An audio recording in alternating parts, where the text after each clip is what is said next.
بسم اللہ الرحمن الرحیم۔ السلام علیکم ورحمۃ اللہ وبرکاتہ۔ حضرت عبداللہ بن عباس رضی اللہ تعالیٰ عنہما سے روایت ہے کہ انہوں نے کہا کہ جب نبی کریم صلی اللہ علیہ وسلم نے حضرت معاذ بن جبل رضی اللہ تعالیٰ عنہ کو یمن بھیجا تو ان سے فرمایا کہ تم اہل کتاب میں سے ایک قوم کے پاس جا رہے ہو، اس لیے سب سے پہلے انہیں اس کی دعوت دینا، یعنی سب سے پہلے انہیں اس چیز کی دعوت دینا کہ وہ اللہ تبارک و تعالیٰ کو ایک مانے اور میری رسالت صلی اللہ علیہ وسلم کو مانے۔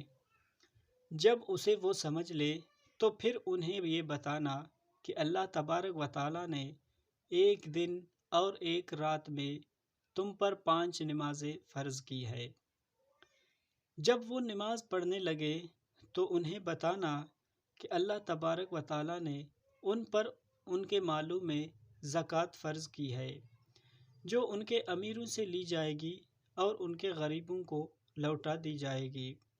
جب وہ اس کا بھی اقرار کر لے تو ان سے زکوٰۃ لینا اور لوگوں کے عمدہ مال لینے سے پرہیز کرنا۔